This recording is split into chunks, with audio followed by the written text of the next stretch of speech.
Are you sitting comfortably? Then we'll begin. 10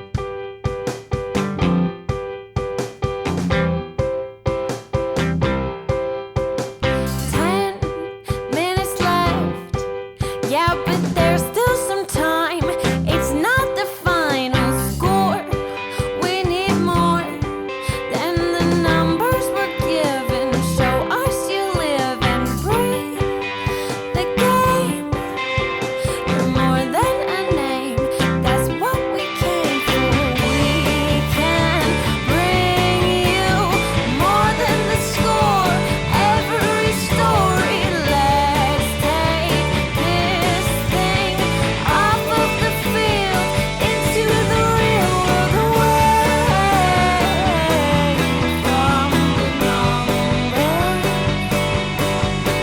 away from the numbers, Hey everybody, and welcome to another episode of There's Still Time, the AFTN Soccer Show, broadcasting on CITR Radio 101.9 FM from the unceded Musqueam Territory at the University of beautiful British Columbia. I'm Michael McCall. I'm Steve Pander. And I'm Zachary Adam Eisenheimer. And we have another packed show for you this evening. You'd expect nothing else. Let's be honest with it. We're going to be talking Whitecaps, we're going to be talking Canada, and we're going to be talking a little bit about the Euros, but more about the art of writing a football song. I'll explain more about that later. But we're going to kick the show off the way that we kick off all the shows at the weekend these days, by opening the gift that keeps on giving, Steve Pander's Christmas gift to Zach and myself, the 2011 Upper Deck MLS trading card pack. For any new listeners, every week we open a pack, which is great radio. Zach and myself are putting together our best starting 11, and then we're going to have regular votes. So everyone feels that Zach's team at the moment is the better all-round team. I'm needing to work a little bit on my midfield and defence. Maybe I'll get somebody in this week's pack that can bolster that. So let's get to the packs right now. We'll rattle through this because we've got a lot to get on in with the show. First off, I just want to say I've submitted some paperwork to the league about some potential moves. Oh, Okay. Steve, you could look at that and let me know privately. okay. And Zach has his helper, Kirk, with him again, opening the packs. But I'm going to start things off because I want to start things off on a high. The first card in my pack, he's got a long throw. It's Wes Knight. We have him, right? Yeah, we have him. We have that card. It's a good one. Yes. Really? It must have been on a day I wasn't there for openings. No, it was early. We have one. Really? No, we didn't have. There were no Whitecaps for a long time to start off with. Hang on. I got to prove that I got this. I know I have this. Wes Knight's on my team for sure. I would have remembered West. He's not in my team, but I have him. I'm pretty sure you've got him. Well, maybe you do. Maybe I just missed him. Yeah, I got him. He's in the bib. Yeah, I got him. I think I've got everyone. I think you've got everyone that I've got in this pack. So who's your first card? I think this guy played some right back too, but it's Jamaican. No, he went off his own accord. Lovell Palmer. He played for Portland for 1 year, but yes, here he's playing yes. for Houston. Oh, he's good. I have him. I think he plays right back, right? Yeah, I thought he played right back for them. I have a Chicago Fire forward.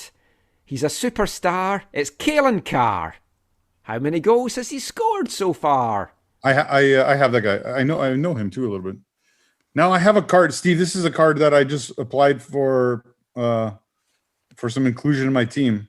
Oh, Am I allowed to put him in my team, Steve? If he's not on Michael's, then yeah. yeah. Oh No.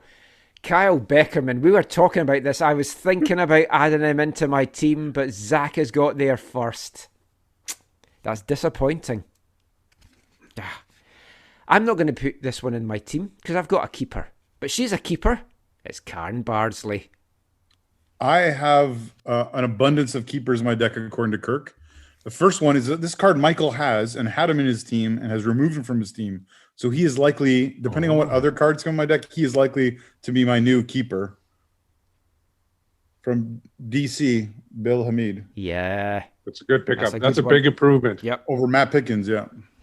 I have got from Philadelphia Union midfielder Roger Torres. I have the one. I have here another keeper, also from DC United, Steve Cronin. Oh, wow. It is a Former keeper Galaxy. pack. I have San Jose Earthquakes, Ryan Johnson. Oh, yeah, I got that one too. The next card definitely would have been my starting keeper, but he's currently Michael's, Nick Raimondo. Yeah, wow. Jeez, that is a keeper pack. A My fourth last keeper in a row. card. Let Big Phil play. Zach's got him already. Yeah. Philippe Davis. I swear these packs are like the same. No, they're not the same. Now, question for you before I show you this card. Just a clarification, because I think we haven't talked about this since the beginning. These players we're putting in our team, is it who they were in 2011 or before, or is it who they are as a footballer? I've based it on who they are as a footballer. Yeah, Okay. in their peak time or whatever you can say. Okay, because then this is another player that Michael has, card that he has, but he has not chosen to put him in his team, and I might have to put him in my team. It might cost me a donut or two. It's Stephen Fry. Oh. So either Stephen Fry or Bill Hamid will be my new number one keeper, assuming that Michael doesn't take out Nick Raimondo. No, I'm keeping No. Mr. Raimondo. He's going to be in to the So, end. I can't see as long anyone as- dislodging him. As long as you don't hire Marius Roda as your coach, you should have no problem. Because I remember the Sebastian Fernandez goal against Nick Raimondo. Oh, yes. Prior to that game, I asked Marius, how do you beat a guy like Nick Raimondo? What's the tactics on that? And he called it, basically shoot to the corners. And because he's a small, and that's exactly what happened. And then he basically, the first time after that game, he see, I told you. Yeah. Would you guys rate Stephen Fry better than Bill Hamid holistically? I would. It's very close. They're It very is close. Hamid had a little time in Europe, but it didn't work out, right? Like Denmark Yeah. or something. I don't know. It's a close one. I would maybe go with Hamid, but I personally would too. I think But it's just Fry's achieved more, and I think. yeah. Fry's achieved more as a team, on a team. I don't think Bill Hamid's- But for example, the first cup win against Toronto was his save. Like that was one game, one save. I'm talking about overall keeping. okay. Well, I'll have to Anyway. make a decision. That's it for the cards for this week. We're going to get into the football chat because I've had a busy day. I've recorded a 2+ hour Euros podcast. We've done a 2 hour plus Canadian Aruba watch along. And now we're recording this podcast, which won't be 2+ hours. Who am I kidding? Of course it will be. That's what they all are. But we're going to kick things off by talking Vancouver Whitecaps. I mean, this is the best spell it has been for the Whitecaps. They are unbeaten in 2 weeks. I think that's phenomenal achievement. And I fancy them to go next weekend without getting beaten as well. I think we could go 27 days unbeaten. That's just a guess. Although it is the Whitecaps, so I'm sure something might come along to derail that. Michael, I think you're forgetting one thing. I think the Whitecaps did get beaten in the transfer window, or at least to the transfer window closing. Well, did they though? Because that is the They- big Whitecaps news of the week. There's Yeah, a they're new putting addition. in a new player, and they didn't have to open a pack to get it. No. And they've done their own MLS trading, and they gave New York Red Bulls what I feel was frankly quite a staggering figure of 400,000 in GAM, with potentially another 100,000 in conditional GAM, for 25-year-old forward Brian White. Will it be all white on the night for the Whitecaps? That's the thing we've got to ask now. Now, I'm not saying Brian White is not a good forward. He is. He has done it in MLS. 16 goals, 4 assists and 50 MLS appearances. He was voted the New York Red Bulls Offensive Player of the Year last year, but he clearly was not in Red Bulls' plans for this season. So the Whitecaps have swooped in for backup for Lucas Cavallini. Is going to be most likely away at the Gold Cup with Canada. David Egbo, who had been much talked about as the guy that was going to maybe step up when Cavallini was away, hasn't set foot on the pitch in a Whitecaps shirt yet, and he's not going to for this season unless he is recalled, because he has gone out on a loan for the rest of the season to USL Championship side Phoenix Rising, which is good for Egbo. It's a good quality team that he's going to, so he's going to learn a lot there. We'll come to that in a sec. So clearly the Whitecaps don't have a lot of faith into St. Ricketts or Theo Bair to be the guy to stand up. They don't really see Christian Dahomey, I guess, as the guy to lead the line. So in has come Brian White. Thoughts on this one, guys? One thing I want to comment, I don't think if he was with the Whitecaps last year, he would not have been the most offensive player of the year, because I think there were a lot more offensive players on the pitch last year. I think that I think it's a decent signing. Yeah, maybe they gave up a little bit too much. I don't know what the value is of these things anymore.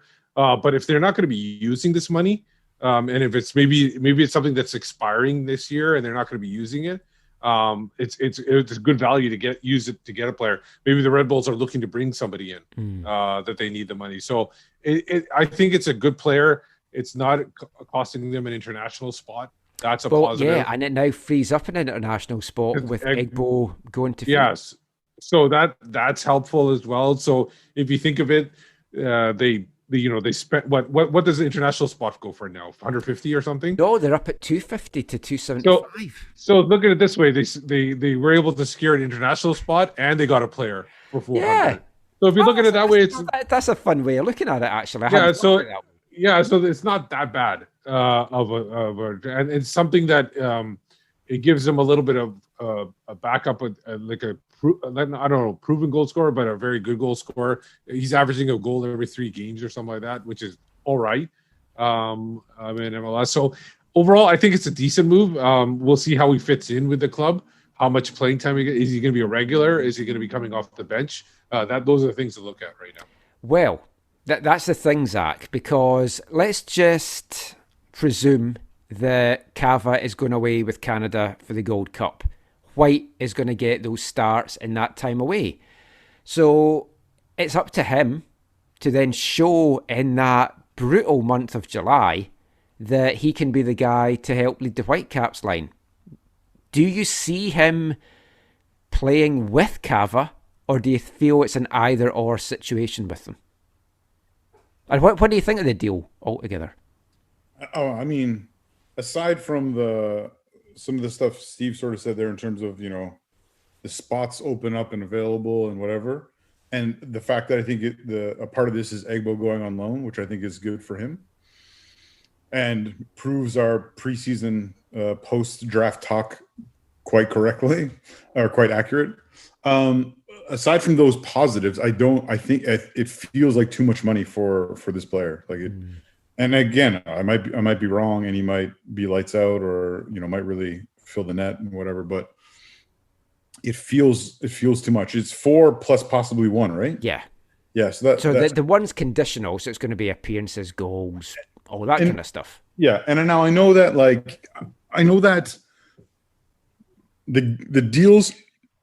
Once you were allowed to trade for GAM and stuff, I know there's been quite a spectrum of what a player has gone for, or who's gone for how much, and all that kind of stuff. So I feel like it's not really fair to compare this amount to some of the other deals that have been done. So I'm not going to do that. But it just feels like not that good of a deal. Not that good of a deal, and definitely not that it's not this is. I mean. We're months away, at least, from people being in the stadium to watch people being in the stadium in Canada to watch the Whitecaps play to play games. This isn't going to sell any tickets. This isn't going to move anything. This isn't going to excite anyone. It got quite a mixed reaction online, like in the Whitecap supporters Facebook group. There was so many folk going, "Who?"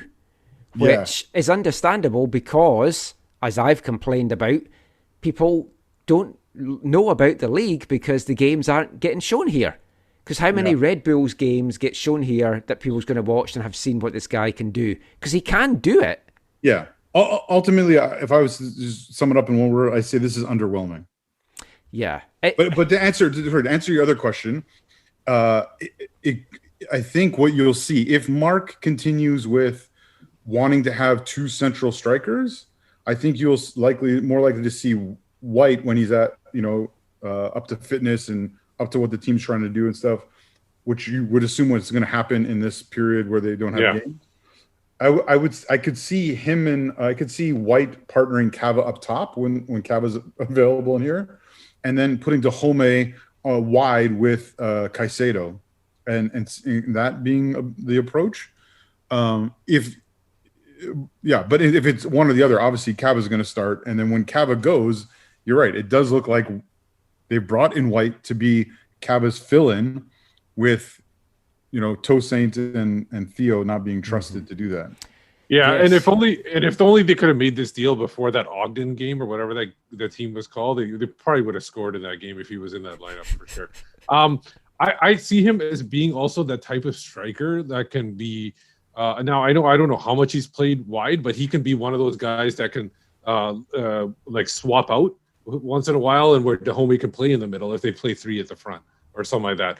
So and if Cavallini's gone during the Gold Cup, which it sounds like he is, which I was surprised about. Yeah, but because it looks like they're going to be taking a fairly strong lineup, but I feel some of the European guys, they're going to have deals with the clubs maybe not to take them. So a domestic like Cava, it looks to be a shoe-in now. Like I know why do they have to have the Gold Cup this year? It's like they have the qualifiers. It's not like the U.S. is not and Mexico aren't going to be playing for something. They're playing for that Nations League thing. So there's plenty of things that people are playing for. I don't understand why they had to have it this year. It's not like there was enough things going on, anyways. Yeah, I mean, looking at transfer market, White listed as a centre forward, but can play right wing and left wing. So okay, so he can. Yeah, so there's certainly a possibility of that. He's made 5 appearances this season, and he's got 1 assist and no goals.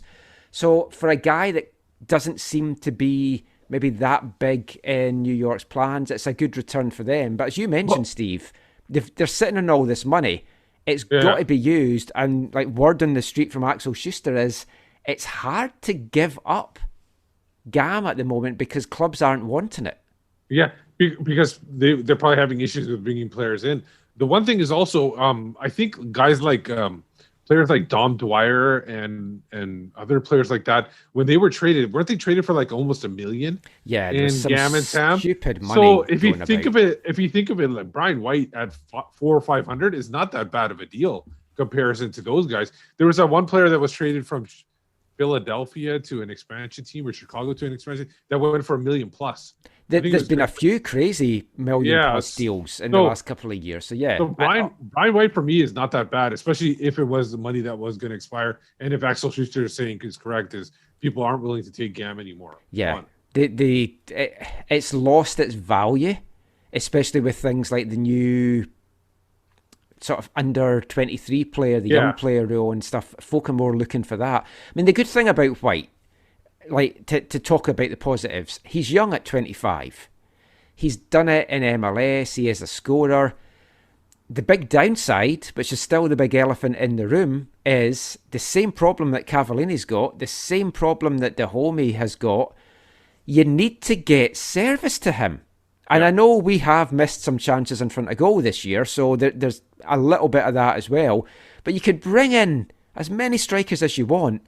If you've not got this, which Mark talked about in our show last week, this big gap between the midfield and the attack that needs filling, they're desperate to fill it. It's still not filled. We're going to have to wait till July now. Axel's basically said this week they could maybe have got a deal done, but they thought may as well wait now for the sake of a couple of games and do it once the transfer window opens on July 7th. Cost effective wise, worst thing probably for Axel to say with the reputation that the club has with some of the fan base.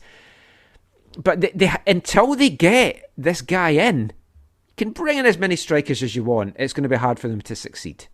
Again, Axel is a victim of being in a system that is different, like the structure of the football system that he's coming from is different than here, where the comments he's made there make sense. And here, in this system, in this city, they don't make sense. They're counterproductive. And because you're right, it does make sense. You know, if you don't bring a DP until halfway through the year, or you don't bring a player until halfway through the year, you're only charged for half their salary and all that. Of course, that makes so much more sense.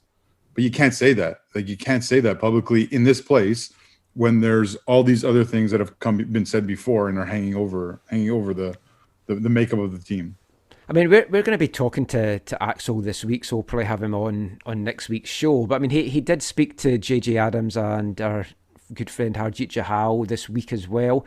So some of the stuff that's come out of that around the number 10 is the fact that they've had guys that's basically said to them, how long are you going to be in Salt Lake for? Because my wife wants to work and find a job, but she doesn't want to have to do that twice. I totally get that. It's like, if you're a guy that's been wherever for a number of years and your wife's settled, it's a disruption anyway to move your family to another continent.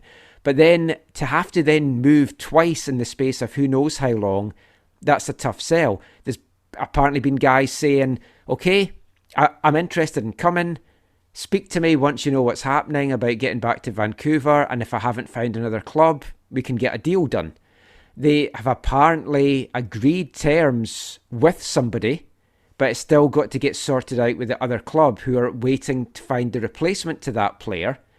Whether that is Patrick that we talked about last week in Shakhtar Donetsk, I don't know, but it kind of fits that bill.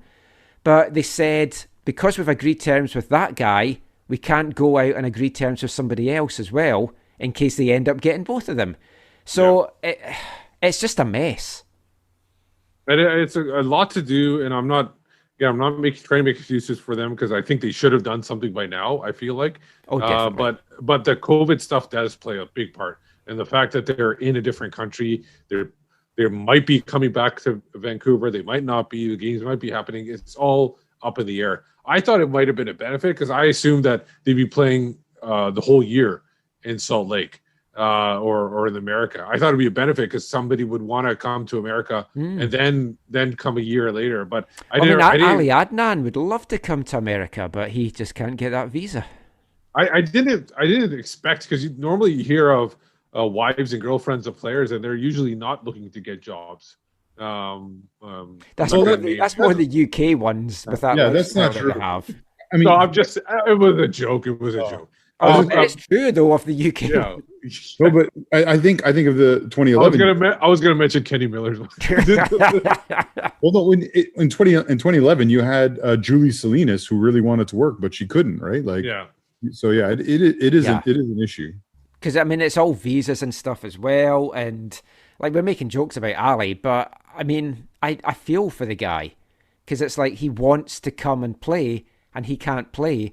Axel said this week that they have spoken to the league about it, but there's nothing that can get done. It's all down to the Department of Homeland Security. It's just starting to I know, it's like red flags here. It's like something's not right. So apparently the Whitecaps let Ali go over on international duty early, because he almost wasn't getting taken by Iraq, because the Iraqi head coach felt that he was so out of shape that he hadn't been playing since November, that it was a risk, so they've let him go and get fit. And then it's like the feeling apparently is that Ali's value now is really low because he hasn't been playing. So they want him back here playing so they can sell him on, but his deal is at the end of the year. They have a 1-year option, but it's like if they try to get rid of him in the summer, they're not going to get now what they would have got maybe even 6 months ago for him. So they're going to be wanting him to play lights out with Iraq. Mm-hmm. They need that badly. But getting this number 10 in, or the attacking 8, false 9, centre back with a good foot, false something. It's one of the pieces that we desperately need. We spoke last week, so I won't go into it again. We still maybe need to address the left wing. We still need to address the centre back. But we're running out of time, really. Because whoever comes in now, if you think about it, in July, they're going to take a bit of time getting up to fitness. I don't think the quarantine's probably going to be that big an issue in the US, depending on where they come from. But then they have to get match fitness. They have to get chemistry with the team. So you could be talking 3rd, 4th week of July before we have this number 10. Yeah. And we spoke about how brutal July is. and then it's leaving you not much time. The Whitecaps have to keep in touch this whole...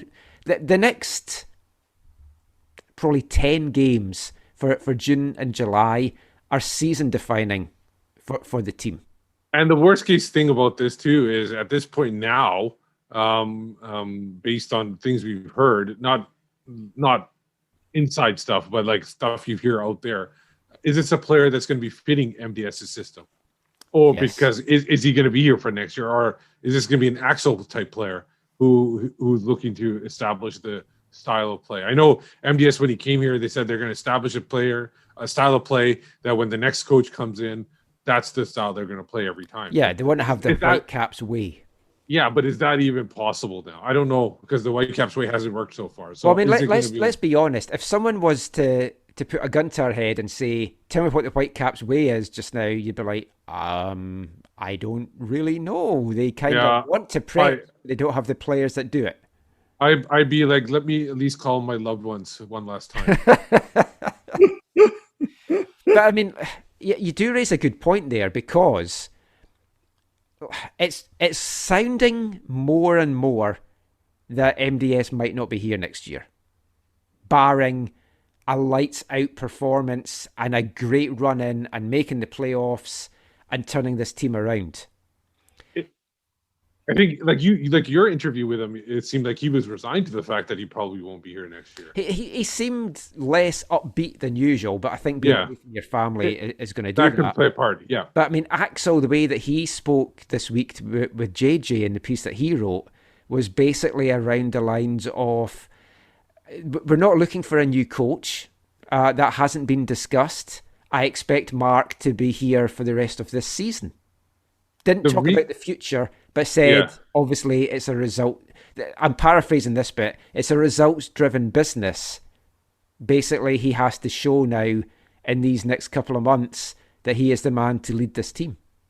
Look, maybe this goes without saying, but I find it frustrating, and we've talked about this many times in many different ways, but that phrase, results-based business, in Vancouver especially, needs to move beyond the players and the coaches. Like, it's so frustrating that you can have people in management at this organization use that against other people and not live it out themselves. It's still, I think, on my Twitter thing as my pinned tweet or whatever. Carl Robinson's that one time I had that like hour-long conversation with Michael, and one of the things he said was, if you're in football, you have to be able to take responsibilities. What he essentially was saying, and there are a number of people in Vancouver who there's zero accountability for. Well, the thing is, they are not getting the results, and they are still here. The thing is, for me, about that comment about them not looking for a coach is because I think they already know who. Like, if leaves, I think they already have one on staff that they would probably appoint right away, and that's Ricardo Clark. Yeah. So I think that they don't need to really look for a coach because they already have somebody lined up. I mean, questions are getting asked of Mark, and rightly so, because he hasn't had a great 2.5 years tenure if you're looking at results. Things have changed behind the scenes in the club, and they've got a better scouting department, etc., etc., etc. That's all great. But I think you genuinely also have to ask questions of Axel Schuster and the recruitment, because it's not just Mark DeSantis that's bringing these guys in. Yeah, he's maybe not now, yeah. He's maybe not getting the best out of them, or just something isn't working or something's missing. But you got from Mark last week how frustrated he is by not getting this number 10. And Axel is frustrated as well, but ultimately Axel's job is to deliver this number 10. I think with Axel, it is disappointing that he hasn't done more. And I think we've said this at least once before. We've all said it once. Is like, it's really disappointing that he hasn't used the contacts, connections, loose connections he has from his previous places of employment to bring any players in from that context. Like, yes, okay, maybe it's more expensive or whatever. There are reasons why you might not want to, but surely it's shocking that a German player or a player with Bundesliga connections has not come to the club when you bring in a guy who spent so much time at two significant Bundesliga. But he said that he's been contacted by players, but they don't fit. The players that want to come here or have got in touch with him aren't the kind of players or the positions of the players that he wants to bring here. But that's fine. That's fine. That's good that he said no to them, I guess. But surely you'll be able to find someone who fits what they're trying to do here from the many years and the many connections that he's had. Totally. I mean, that's something I'll ask him like next week. And it's hard to get excited about this team just now. That's the thing. And I don't know what it's going to take to get folk excited about the team, because ultimately the plan is the Whitecaps are hoping to have games August or September at BC Place, hopefully in front of fans. We'll come to that in a sec.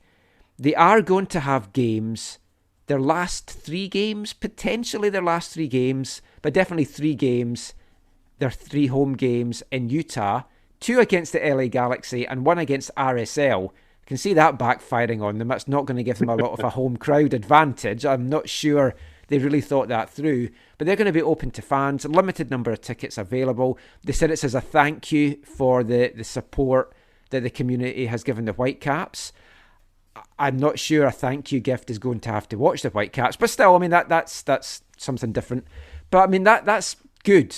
They're going to get some folk cheering them on. Maybe not in that RSL game though. Yeah, that's the one that's definitely not going to be cheered for. I can see them definitely galvanizing to cheer against the LA Galaxy and everything. That shouldn't be a problem at all. But then the plan is, obviously, as I said, to be back here. Fingers crossed, border opening, all the stuff that we've talked about before. But here's my question to you guys. Yes, some folk are going to just can't wait to get back because they've not been at a live sporting event forever. And it feels like forever. 18 months. How do you sell this team to the rest? And it might not be for this season, it might be for next season. How do you get the media interested in this team? Because there is next to zero coverage apart from the bloggers, podcasts like ourselves, and the great stuff that JJ does with the province. The TV's not really covering them. The radio's left's not really covering them much. How do you get people excited about the Whitecaps for the rest of this season? Is it just results on the pitch? Is it, if it's a winning team, is that going to do it? And if it's not a winning team, how do you do it? The one extreme, it has to be something extreme for it to get people excited at this point. They have to either do something like huge on the pitch where they just go on an unbelievable run. Even like a win here, win there is just not going to do enough. Or it has to be something off the pitch. And we've discussed stuff off the pitch before of what needs to change. So those are really the only 2 things. And the off the pitch is not a coach, by the way. If anybody is wondering, it's not a change at coaching that will get people excited. Those are the only things that can really do it at this point. They need something. There, if you recall, there was a certain person that was hired that got people excited, but they got rid of him pretty quick. So that's the type of example of thing I'm talking about. Somebody in a leadership role above and beyond what because Axel Schuster, like, he might be doing a good job at that role, but he shouldn't be doing that role. Because he should be doing something in scouting where he doesn't have to worry about things that are higher up off the pitch. Like, he should be doing stuff that's team related, player related. And he's just got too much probably on his plate now. Hopefully it's not, but I feel like he probably does. Yeah, Steve, I can't agree with you more, Steve. Like, it was crazy to me how Mark Panis was able to turn around the feelings around the Whitecaps amongst both engaged supporters and just the casual fan in Vancouver. And it had a lot to do with truth and honesty and openness, holding up your hand when things were wrong, and not just a commitment to do better, but then actually doing better. And it was crazy to me, like, to see and to observe, and to, like, even my caring peaked a little bit with Panis, because I cared a little bit more because there was someone who was actually trying to do things in the right way. Yeah, And he was engaging with people online, and it was so rare here for that to have happened. He was engaging with people online. He was engaging with people in person. And yeah, there are people. I think it was on the show. I think when you did the interview with Johnny Monster a while ago, who's a person who has said publicly, like, yeah, I won't go back while this front office is still the way it is. Like, I just won't go back. I can't go back, or I choose not to go back, or out of principle or whatever. Like, there are people who are like that. And I aside from that, I agree. It won't take a couple wins. It'll take like them rising like to the top of the table or something, which doesn't seem possible, or doing the other thing, which I don't think is necessarily they should do, but I can see them, if not doing it this year, maybe next year, is like, or if they don't get if for some reason MDS stays beyond this year, then next year the last play for them has to be signing someone with a name who will put people in seats. So just to be clarified, when I was talking about Axel a while ago, I wasn't talking about just bringing over Bundesliga players that people have heard of or will be excited about. I just meant bringing over quality from a quality league. Because when I spoke to Axel last year, he talked about, they were working on maybe a link with a German club. So that's something I'll bring up with him to see where has that gone. Yeah. Obviously, COVID might have put a complete dampener on that for now, but if people are allowed in September to go to BC Place and watch games, whether it's 250 people or 5,000 people or whatever it is, I think there are people who are going to go because if it's limited numbers, they'll sell that out. Oh yeah, if it's anything below their self-imposed 22,500 or whatever, yeah. But the people who are going to go are the people who just love the Whitecaps and they don't care about the results or whatever. They're just gonna they're there no matter what. There are people who are going to go because they can go out and do stuff again, right? But beyond that, I don't think there's a lot drawing people in to who the Vancouver Whitecaps are and what they're trying to do. That's the worry I have for them, and because they need to do a lot of work, and Axel is the CEO as well as the sporting director. He's already got his work cut out as sporting director trying to get this team turned around on the pitch, never mind having to lead it off it. And yeah, there's lots of teams under him and they've hired all these other folk, but still, that is a lot to have on your plate. And I think he would have hoped that things were much further ahead by this point than they are. Last thing we'll talk about to do with Whitecaps and MLS is The Athletic had an interesting piece this week, and they've been on this from the start, but it looks like from next season, MLS, The Athletic say that they're in the advanced planning stage of a lower division league, which is basically going to be an MLS reserve league, and it's to be the missing link between the academies and the first team. We had the old MLS reserve league, of course, back when when the Whitecaps first joined the league. Then there's been all the MLS 2 teams and USL, etc., etc. Plan is to start in 2022. Nothing else finalised by it, but it should still run like spring to autumn. There might be a post-season with playoffs, etc., etc. I'll throw my hat in the ring now to get my WFC 2 colour commentator role back with Corey. That would be nice if you're listening, Mr. Whitecaps. But everything else, it's great. It's interesting, though, they've said it's not going to likely be an under-23 league. There'll be no roster restrictions. So you can play any age, any player. I like that and I don't like that because I don't know how much development that then gives. But a club like the Whitecaps, would be using it properly and they would be using it for their under-23 players on the whole. And then maybe some of the other guys that's not regular first-team guys. I like it. I think it's long overdue. I'm excited for it. And genuinely, you know me, I love to get out as much football as possible. Having another team to watch here, I think is great. Not sure my wife will think the same as she sits listening to this.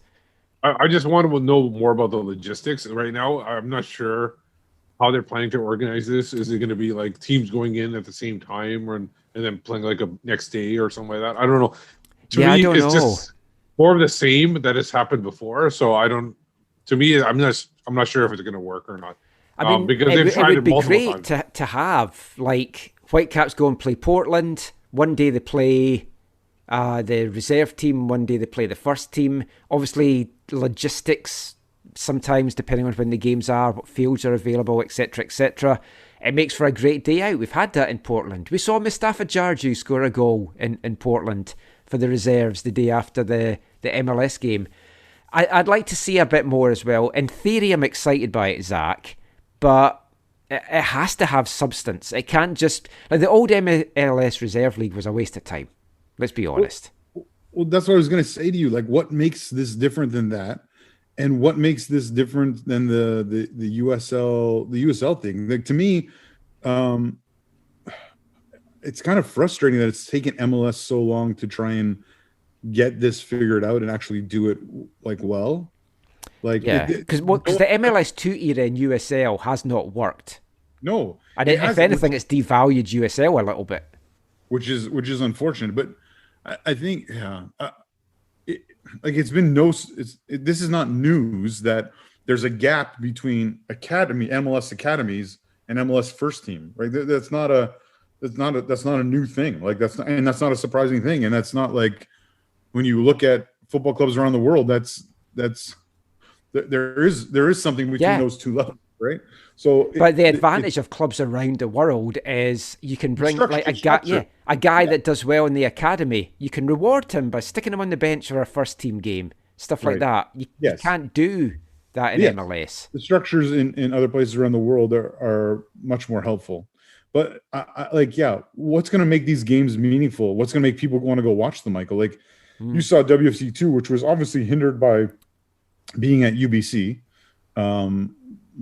being out in a place that's not easy to get to, not good transit. But I don't know what's going to make people want to go watch these games. Well, to be honest, I don't know that the idea is to get folk to watch it. It's more just for I'm excited to watch it. I'm talking about like commentating on it. They might not even film the games. So, if there's no expectations on it that way, then I think it's just to get playing time for the players. I don't think it's to it's not really like, if folk want to go and watch it, great, and if they don't, I don't think anyone cares. Hardly anyone goes to watch, for example, the Premier League under 23 teams. Right. So okay, well that's good. Those games kick off like 11 o'clock in the morning sometimes, so it's more just to get the game time and the experience and development for the younger guys. That's good, and that's fine. But it does go against the things that both this organization and the league have said in the past of, it's much better to have your second team, your reserve team, playing in a league where there's competition, where there's crowds, where there's fanfare, where there's all these things that go into it that make it more like a first team match. So what the Athletic article says as well, though, is they don't know where the games could even be at the training things, but they have to be, wherever they play them, they have to be capable of having high broadcast capabilities. And they can also possibly use this league as a way of implementing things that they want to maybe bring into MLS, so they can try out and experiment some things in that as well. So, I mean, in theory, it sounds good, but like Steve, I'd like to see a lot more of it. Apparently, the CSA have approved the 3 Canadian teams can have a team in this, because basically it is just a reserve league for MLS. So I'm sure more will come out on that soon. So we'll keep an eye on that. But that is it for this part. That's it for the Whitecaps and MLS chat. We're going to be back chatting about Canada and the CPL and the national team after this. Hi, I'm Mark Dos Santos, and you're listening to the AFTN Soccer Show.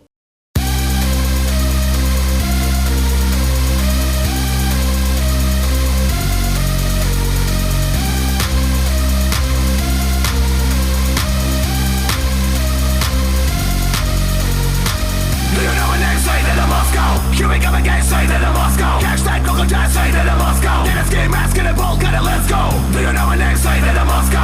Here we come again, say that I must go. Hashtag crocodile, say that I must go. In this game, asking a ball, gotta let's go. Say what, not time to reload. 9 years on the road, race to the next episode. I need a moment to gloat. Not just kidding, beat it to the reading speed mode.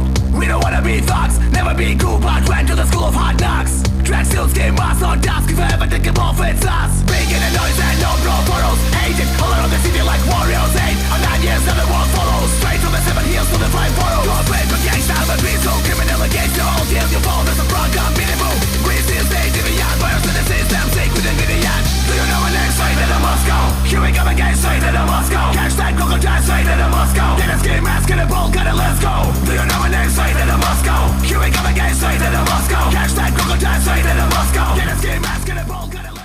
welcome back to the AFTN Soccer Show on CITR Radio, 101.9 FM. And kicking off this part, it's exciting. It's a new month, which means it's new Artist of the Month here at AFTN. And I know how much you all enjoyed my Russian music from a few months ago. So we've gone back to Russia, little bit of a hat tip to the Euros being on, because St. Petersburg in Russia is hosting group games in 2 different groups. But anyway, what you've heard there is a band we've played before, but they're now officially Artist of the Month. It's Moscow Death Brigade from their second album, Bolt Cutter, and that was Straight Outta Moscow Part 2. And we'll have a lot more from Moscow Death Brigade in the coming weeks. You enjoy that one, guys? Yeah, it was a good one. Says Zach. Anyway, moving all the way from Russia to another red country, it's Canada, because we are going to talk a little bit about Canada's impressive 7-0 win over Aruba. Was it impressive? Could it have been more? I had them pegged for 14. I'm a little bit disappointed, I'll be honest. A brace for Lucas Cavallini. He's found his scoring chops again. It's amazing what happens when he gets service. He just, I don't know how updated this is, but either he's passed or he just won behind Tosian Ricketts now for 4th in scoring for the national team. That's an interesting one. But Yeah, I don't know how updated. I just looked on Wikipedia, so I don't know how updated that is. If somebody went there, updated it recently.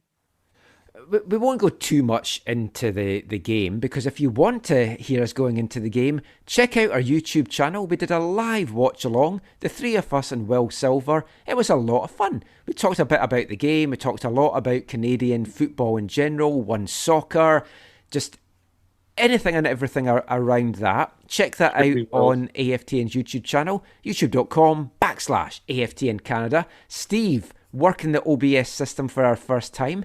And I thought it looked pretty good. I was very impressed by it. I think it looked very professional. Well done, Steve. No crashes. No crashes from our stream, but apparently one soccer. Now, I'll say I didn't experience any crashes.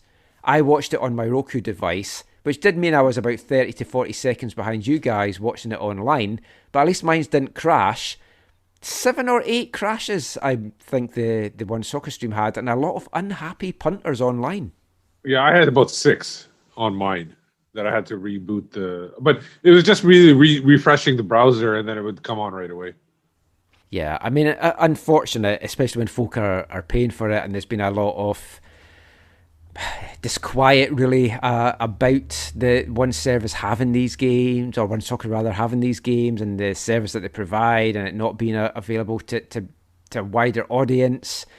And yeah, none of this helps with that. And we went into that on the stream, so we won't go into it too much just now, but it's disappointing. We said this was the ideal kind of game, a Saturday afternoon in Vancouver, early Saturday evening out in the East Coast.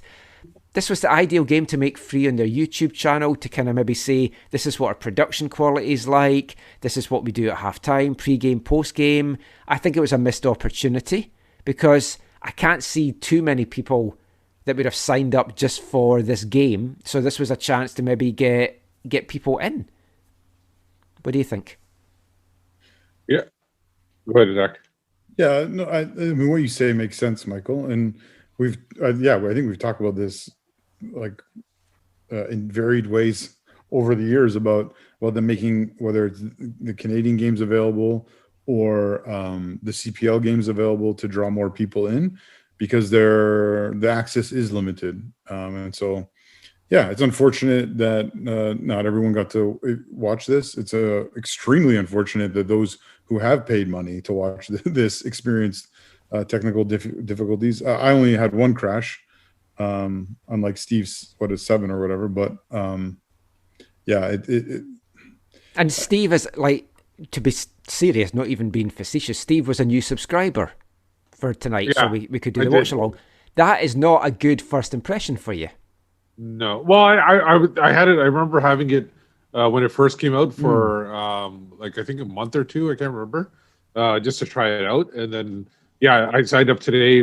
I basically signed up for a month, because one day was $6 and 1 month was $10. So why not just sign up for a Yeah, month? because there's going to be hopefully 4 Canadian games, and I don't think you'll get this. You might get the start of the Gold Cup because there's the preliminary rounds in that. But I mean, let's get back to the game. It was 7-0, 3-0 at half time. A brace from Lucas Cavallini, penalty from Junior Hoylett, who did pick up an injury. Second half goals from Bro Guillard. Alfonso Davies came on, he got a goal. Kyle Larn came on, he got a goal. Jonathan David came on, he got a goal. Yeah. Now, we talked about this during the watch along, and John Herdman addressed it afterwards. He was nervous, and he was watching the game basically through his fingers by bringing those guys on just in case there was an injury, but he felt he needed to kind of give them a run out. It was a risk. It was a risk that paid off. They got a goal. They got a little bit of playing time, get some maybe lag out of their legs. So all in all, it was a good day at the office. Everything went well. Junior Hoylett's injury aside, it was pretty much all you could ask for. They're top of the group. They just need a draw against Suriname on Tuesday. They've got an extra day's rest. But as we've said before, if we're talking about this team as potential World Cup qualifiers, we shouldn't even be worried about games against Suriname, surely. Yeah, it was definitely a win. Like I said during the broadcast, I was worried that our stream was going to crash more than Canada losing to. Yeah, and ours was fine. Aruba. As far as we know, it didn't go down at all. And Aruba was fine too, beating them. But it was like the goals in the first half. I felt like Canada was going really at half pace, and then when the substitutions happened. When David came on and Davies came on, then it seemed to pick up a little bit. Davies actually picked up a foul that looked scary at first, but then came a foul. It shows you their quality because they added that spark to it. Yeah, and they made it. Then at that point, it was a little bit too easy. The way they scored goals, the 3 goals, and they did give it to Davies. I thought it was going to be an own goal, but so far it's his goal. It's going to be interesting to see how they play today and how it's going to relate to the next game when they play against. Well, that was the thing, Zach, because it was pretty much a second string team that they put out. They had the luxury of doing that, and like John Herdman had talked about it on Friday, it's like he felt that with the games coming thick and fast, and the next 3 games being the massive games, that he didn't really have the luxury of playing his top guys in this just to get a run out and to work on things in case there was injury, in case there was fatigue. So he went with the lineup that was going to get the job done. I mean, it was still a strong lineup on paper, a lot of quality in there, guys that's won cups and tournaments and stuff this year. It is a nice position to have for Canada, to have a second string team that can go out there, get the job done, and just kind of relax a little bit. Yeah, and like it was just fun to watch. And I think that was partly because we were together and chatting. Yeah, that was why we did it today, because it was you knew it was a no pressure game, so you could have a little bit of fun and just talk about other stuff. Yeah, so I really enjoyed it, and I even though I won't be able to watch everything live on Tuesday, I'm really looking forward to what's going to happen on Tuesday. Do you have concerns at all? No. I don't now, to be honest. No. I did for a little bit, just when you saw who everyone Suriname was adding, but then thinking about it, it's like, no, there should be no concern. I don't have concerns in the sense of we should not lose to this team. And so after I might be concerned about the performance, but I don't have concerns about losing this team because we shouldn't. And we're a superior footballing nation. We have better players or better form in their prime. Yes. Yeah, that's the biggest thing. Suriname's added older guys that they've got experience. Yeah, they've played in the top league in Holland, but they're getting on a bit and they haven't played together much. Yeah. Yes, so I'm going into Tuesday. I'm not concerned. The Haiti game should have come to that, or when they play Haiti, that'll be again not a concern for me, but that'll be an interesting endeavor because of their recent results against Haiti. But I think that they will be so jacked for that game because this is not like last time with a Gold Cup or whatever. This is a a World Cup game, and it's a like do or die kind of thing. And so I think that they're going to be so enthusiastic to set things right from what happened last time. But see, that's a good word. I'm confident going into that. Because, like, the enthusiasm that David, Davies and Laren showed when they came on was great to see. Because, like, the game was gone. They could have been thinking, oh, I'm a bit worried in case maybe pick up an injury or something here. But they wanted to score. They wanted to... And they could easily have had another 2 or 3 as well. They had some great opportunities. I think it was Kyle Laren that blasted over from within the 6-yard box at the end as well. So, I mean, they had great opportunities. Aruba were tiring. They were giving the ball away.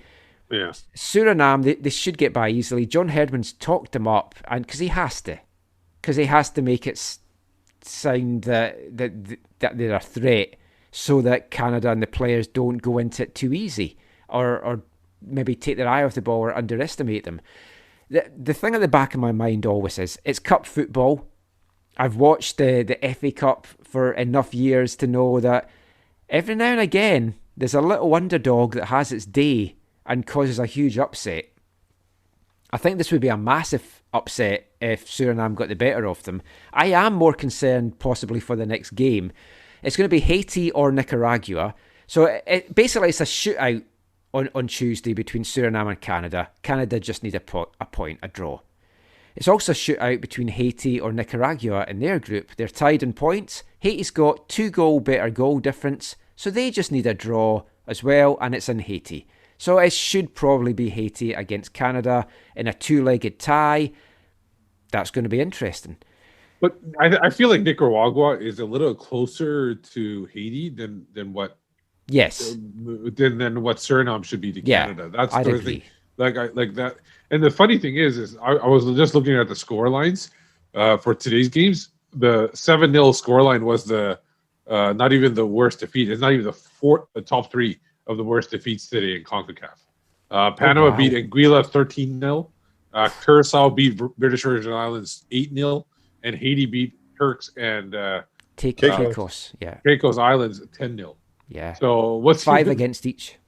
And then El Salvador beat US Virgin Islands 7-0 today. So not a good day for Virgins. Yeah, not a good day. Oof. Torn apart. But it's going to be fun on Tuesday. It's exciting because it's a game that really means something. There's a lot on the line.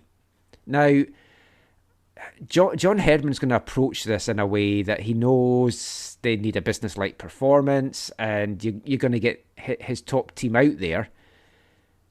If they're coasting, do you take the risk of pulling those guys off and putting on some of the other guys to save them a little bit? Because against Haiti, what went wrong was maybe a little bit of complacency. Then Haiti got a goal back, then got in the ascendancy, and then the wheels came off. I don't think it will happen against Suriname, but what's your predictions? I think they should win. I think it'll be maybe a 3-0 win or a 4-0 win, maybe. I think that's the most it'll be. I'm probably leaning more towards 2 for Canada. 2-0 I don't think Suriname will be able to get on the board. If this is our prediction time, I'm saying Canada needs to win at least 3-0. See, I've thought 4-0. I've been quite confident and optimistic of 4-0. Defending, I mean, Suriname's got a bit of a threat. They could sneak one, but I'll go for 4-0. Of course, that game will be on One Soccer. We talked about all the games being on One Soccer. The Gold Cup is going to be on One Soccer. If you're thinking about taking out a One Soccer subscription, this is the time to do it, because you've got these Canada games. You're going to have, hopefully, the Octagon qualifying coming up as well. And then you've got the Gold Cup in the summer. But you're also going to have a made-for-TV tournament. Can you class One Soccer as TV when it's not on your TV? That was the thing I was wondering about that. But what we're talking about... What was that? It's on my TV today. Oh, technically it was on mine as well through my Roku, but... What I'm talking about, if you haven't heard, the CPL is back, baby. And it's back somewhat, maybe surprisingly, during the Euros. Is that the time that you want to launch your league's tournament, when all the eyes around the world is on the Euros and then the Gold Cup coming up? It seems a a strange time to launch it, but I guess they had to launch it sometime because of COVID. Yeah, there's no good time at this point. But the thing is, with the Euros, is a lot of those games are going to be over, and maybe people are still looking to get a fix on soccer. And there's going to be a couple of clashes with the early games because there's going to be some games at 11 a.m. So Eastern time. So that is, 2 p.m. Eastern time or 11 a.m. Pacific time. So that is going to be clashing with some of the games. But that's foolish. Like, if you're doing this on One Soccer, you should have no barriers, TV wise or broadcast wise, and none of these games should be against any Euro game. Yeah. So, I mean, let's think. What team, like Euro games all on TSN, these games on a pay service. Yeah, there's no competition then. Yeah. But basically, in short, the CPL season is getting underway on June 26th. All the games initially for the first month are going to be in Winnipeg, Manitoba, which genuinely surprises me. I mean, we'd heard during the week from Sergio Camargo that he basically leaked all this and then had to delete his tweet. But Winnipeg and Manitoba are going through a big COVID boom at the moment. Cases are going up. I think 80% of the cases in Manitoba are in Winnipeg. It's in a lockdown. So you're having a bubble tournament there where the players are all going to stay in their cohorts and they'll only mix with other teams when they're playing matches. So, I mean, the CPL have shown they can do well in a bubble tournament and not have big outbreaks. That was in PEI, though, where there wasn't a lot of cases. You're going to a province where there is a lot of cases. Any concerns about that? Not a lot. I think they handled things pretty well in PEI, and even though there are elements that are different this time, I'm trusting of them to handle it well this time as well. Will they? I think they had 0 cases in their bubble last time. Yeah. Does that mean will they be able to hold on to that impressive record or whatever? Maybe not, but I trust them. Fingers crossed. I trust them to have this thing, go off without a hitch. Well, players will be tested before the tournament, and then they'll be tested weekly as well. So, right. I mean, this tournament, I'm calling it, but it's the start to the season. Every game's getting played in Winnipeg. It runs from June 26th to July 24th. There'll be 32 games in total. Each club will play 8 matches. I mean, I'm excited by it because I've been dying for the league to get back. We'll get some interviews lined up in the build-up to this now as well, that we know it's coming back. But I mean, even the time that's running is during the Gold Cup. Those matches are more going to be at night. I don't know how much clashes there's going to be with that. I mean, they had to start sometime. It was never going to be an ideal time to come, but I excited at least to get it back. Yeah, it's good for the league. They needed to bring it back. Otherwise, you have too much of a gap from the previous thing. I think they should have even looked at it bringing it earlier. It would have been ideal. So it's good for the league. It's in their growth. And it's good for the players because they have been sitting on their butts for way too long. Oh, yeah. And it's cost some people jobs, too. Because they've had to cancel contracts because of it.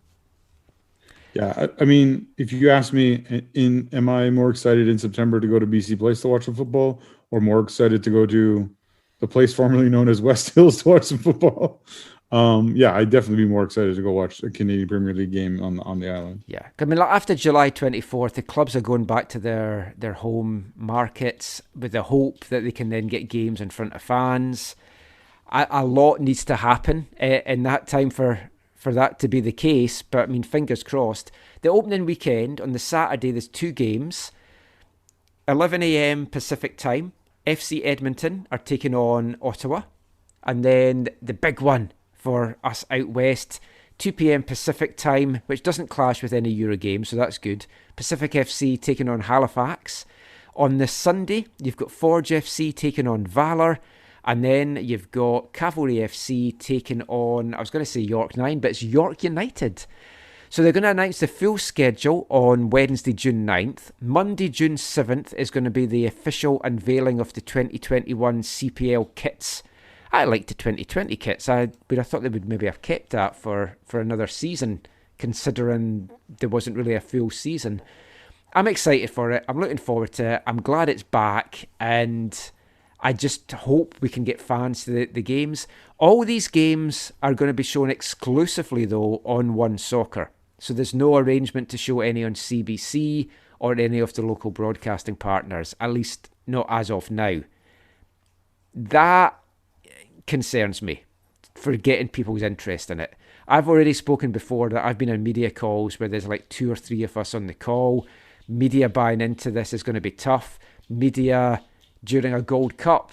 I mean, even the Canada calls, there's not like tons of media on the national team calls. So I think it's going to be a hard sell for the league, but I'm excited that it's back. The fans are excited. Fingers crossed it goes off without a hitch, and we're going to get a full season anyway. 32 games, that's what they're still looking at.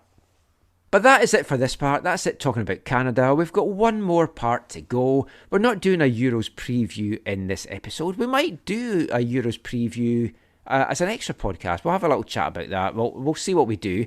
We will be talking Euros, though, over the coming weeks. But when it's Euros, when it's a big tournament, there's always lots of football songs. And you know we love our football songs here at AFTN on Wavelength. So I'm going to bring you a chat with a guy that's written one of the many Scotland songs for this Euro Championship. Just chatting about that and the art of writing a football song. We'll be back with that after this. Hi, I'm Mark Anthony Kay, and you're listening to the AFTN radio show.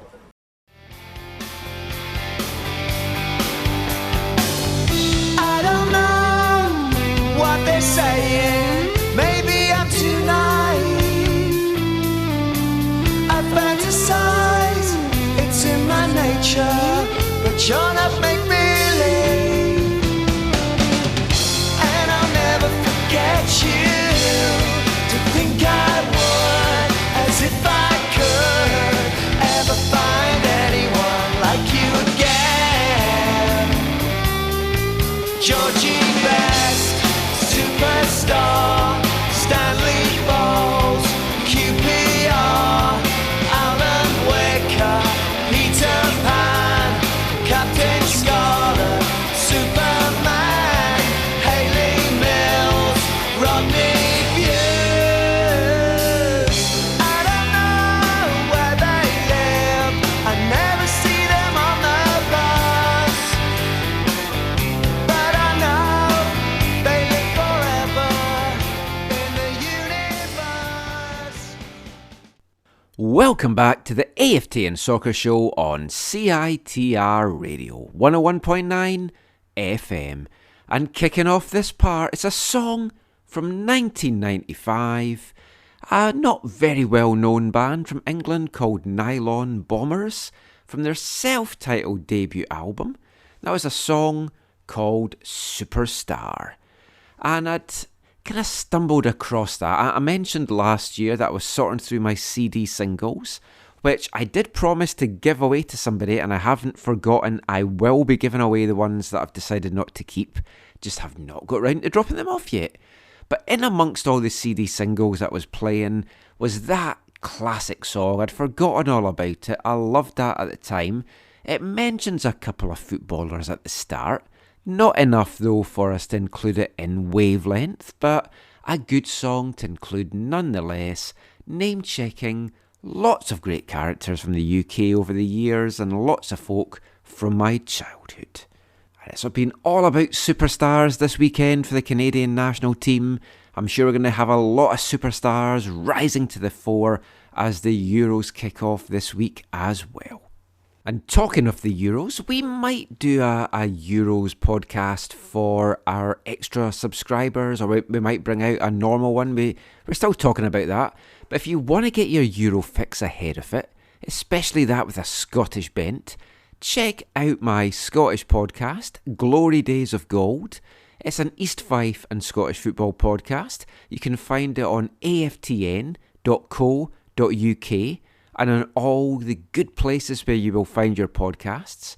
Myself, Lee, Gordon, and we're joined for this episode by former RSL player and former East Fife star Kenny Dooker to chat about the Euros, Scotland's chances, look forward to the tournament as a whole, and a lot of fun football chat as well, so definitely check that out. So regular listeners will know that we always have our wavelength section on the show where we play a song about football. Back in January this year, on episode 426, we played the unofficial Scottish Euro anthem, There's Nae Team Like Scotland, by Neil Grant, and I'm delighted now to welcome on the show Neil himself to talk about the song, talk about the Euros that's coming up, and just talk about football songs in general. So thank you so much for joining us today, Neil. No problem. Great to be on, Michael. Neil is Scottish, as you can tell, so hopefully you'll understand this fully. Based, though, in Sweden. So excited for the Euros coming up? Very excited. Very excited. I think we're almost 2 weeks away. So I've been counting the weeks down, and now I've just got all the TV packages sorted out so I can view all the games at home, because with Corona restrictions, you can't really see all the games in the pubs. So I've been making sure. Yes, it's weird. Scotland makes their first tournament since 1998. They're hosting games. It's not going to be a full house. You can't even get to the pubs fully to enjoy it. Although in the UK, I don't know, because things keep changing there, so I'm not sure. I mean, what's it been like? We'll just kind of start off, because we ask a lot of our guests this. What's it been like during this weird pandemic times in Sweden? Because I know Sweden was a country that didn't really go for lockdowns. Yeah, that's true. We haven't had a lockdown, so that's been unusual when I'm explaining it to Scottish friends or friends from around most of the world. But the thing is, people are kind of out of their own choice avoiding busy places, and even though there was no laws against it, but we have had restrictions on gatherings and things like that. For the last while, it's been only 8 people at a time can be together, but I think, in fact, in 2 days' time they're increasing it to 50 people again for events and things like that. But in general, it's just been a lot quieter in Sweden, but shopping centres and pubs have still been open. So it's, different. Now, I mean, I know you're a musician, so I mean, this has been a time that's really hit musicians hard. It's obviously hit lots of people hard, but I mean, you must just be itching to get back out and tour and back on the road again.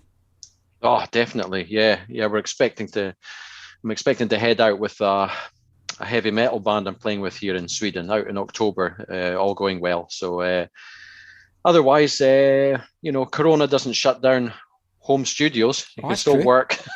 So. Yeah, and you've been very busy. You've got, as I mentioned, There's Nae Team Like Scotland, the unofficial Euro anthem for Scotland. But we'll come to that in a little bit. I want to talk, first of all, just a little bit about, though, your musical background.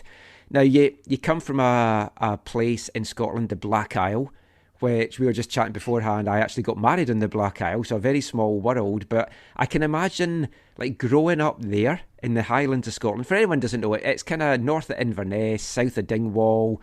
It's a very small place, and it's not really an island as such. It's more, a peninsula. But with your taste in heavy metal music, we're talking a little bit about punk and stuff before we started recording. That must have been an interesting place to grow up liking that kind of music. Yeah, it certainly was. But there's pros and cons of living in a small place like that. Firstly, those that are into that kind of music, you know yourself, it's very few anyway. Yeah. But think about that times 100 on a small peninsula. So those that are into the kind of underground cultures like that, then it really forms a tight network and a really fanatical network. So I could probably count the amount of metal and punk fans around. So it made it for a really great tight group. But on the musical side, because there's really not much to do there in the Black Isle, you've nothing better to do other than sit at home and play your guitar or play your drums. So you've got a chance to actually play your instrument and learn it. So win-win. Very true. And you've written a number of football songs over the years. I think 10 or 11, maybe more that you haven't released. I'm sure you've written some others. What got you into writing football songs? Oh, well, I think it was just a kind of a logical conclusion in what was it, 2014, 2015. It was an idea I had toyed with for many years, thinking, oh, I'd love to do a song for Scotland or a song for, my local team. But it was only in 2015, I think it was, that I actually did it. Actually got my act together and thought, wait a minute, let's actually do this. Let's write a football song and combine my love of football and music. So that was really it. Yeah, so I mean, the local team for you is obviously Ross County, but you're also a Hearts fan, and you've written songs for both those teams. I know the Ross County one, it's played at their games, and the Hearts one, you actually got to perform it in front of a packed Tynecastle, which must just have been an amazing experience for you. It was. I mean, it was one of the greatest days of my life, after my children being born, obviously. It was I had to say that for the wife listening in, of course. She won't be listening in, don't worry.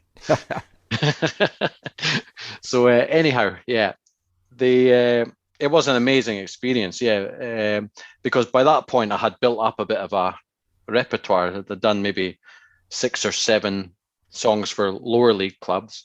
Then I thought, right, let's actually do one for the club I support. So that took on a whole different emotional context, because you're thinking, wow, this is, I really put everything, tried to write the lyrics, make it as personal and as meaningful as possible, and I just followed my heart and did it the best I could. And so I promoted it as much as I could, thinking the goal would be they'd maybe play it at a match and I'd be in seventh heaven just for them doing that. That was the project goal. But after contacting the club and the Foundation of Hearts, that's the kind of the group of people that the fan ownership group, they got back to me saying, look, well, we like this song. Would you be interested in performing at Tynecastle for the annual Foundation of Hearts Day? And I was, oh wow, this is amazing, So I flew over to Scotland and was really nervous, during I had a sound check on the park to an empty stadium, and the sound was bouncing about everywhere. I'm thinking, oh God, I hope I was struggling to hear myself through the cordless mic because I was playing to a backing track of myself. Oh yeah. So, but thankfully, when the time came to sing on the park, I think the people in the stadium absorbed the sound, so I could hear myself. And strangely, I wasn't all that nervous because I was so focused and just kind of, when you play to a big crowd, you kind of forget you're playing to people. It's just, in a strange way, it's more nerve-wracking playing to 100 than it would be thousands, because you're not seeing individual faces. You just see a mass of, So it was amazing. If you went back and told your younger self one day you're going to play in the Tynecastle pitch, you'd have probably thought, what, as a footballer, not as a musician? And it's like that. that would be just great. Now, you can actually check all Neil's songs out on his YouTube channel, and it's Tweezer76.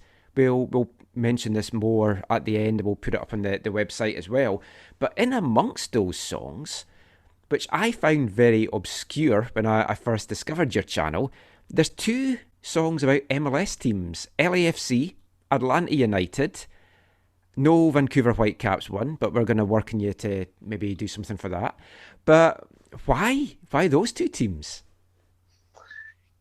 I think I was just blown away by the amount of spectators they get over there. Yeah, I had done a load. Obviously, Atlanta's like 70,000 at their stadium. Yeah, I was doing a bit of research after all the Scottish ones that I'd done, and I thought, where's another good, market to take myself into here? I mean, where's football really popular other than England, which I thought, was impenetrable at that point.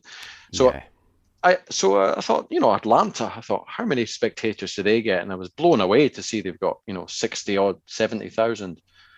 And then, LAFC, I thought just be cool to do one for LA, because I was over there myself with an old band playing, and I thought, well, it's always been a bit of a childhood's cool place if you've listened to music and stuff. I thought, I'll do a song for LA.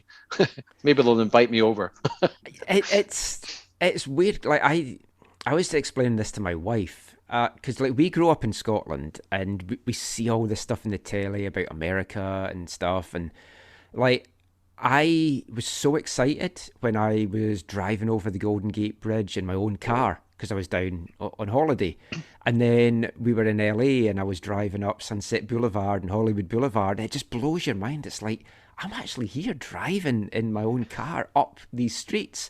And when you try and explain that to folk here, my wife finds it weird as well, but like hearing you say that, it's just got this kind of magical quality about it. And LAFC in particular, like they're, on a football sense, their fans, it's one of the best atmospheres in Major League Soccer. How did the songs go down then with the fan bases?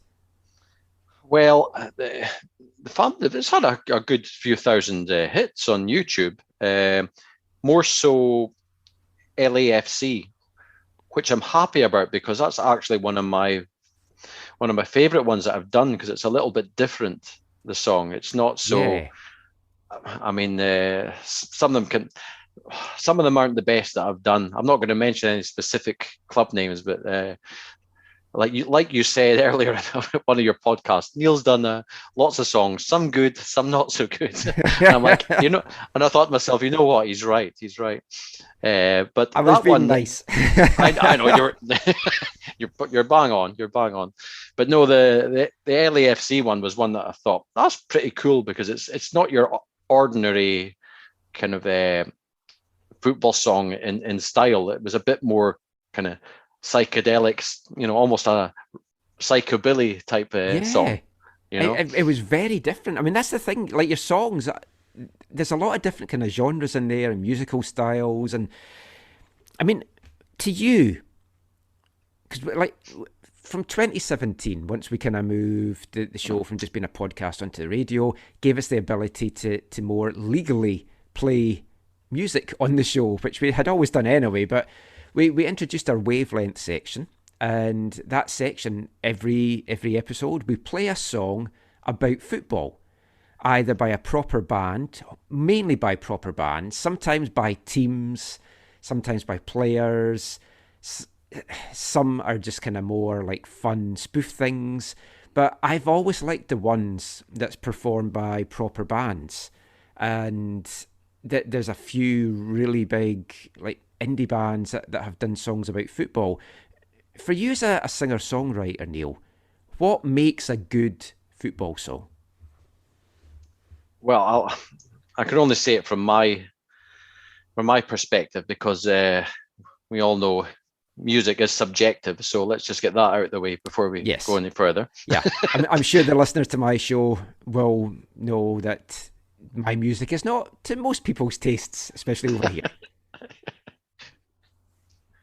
I would say, joke. I get the same. I get the same everywhere. So I hear you. But no, I would say, first do your research. Lyrically, do your research. Don't get a stadium name wrong or anything like that. And try and you've only got a couple of verses, so try and squeeze in the main bulk of what you want to say. Like, I mean, mention a couple of the most legendary players, something about the town, something funny is always good. And I found that a chanty chorus where you've got, it's sounding like a crowd chanting. That's when I do like 50 or 60 voices of my own together for the choruses, stuff like that. I think when you get that sort of mob mentality for the chorus, it helps G you up a little bit. Yeah, like the catchiness, singing along. When you think of like Britpop in the 90s, like so many bands, like Shed Seven's an example. It's like their songs are just like anthemic that big crowds can belt out. And I think that is what makes a good football song. And for me, football songs, they do fall in a couple of strict categories. There's ones by proper bands, as I've mentioned. You've got the ones that clubs have done for occasions like World Cups, Euros, just beating FA Cup finals. Like when we were growing up, that was always the thing, the FA Cup final song. Is there any particular football songs, out with your own, that you particularly have loved over the years?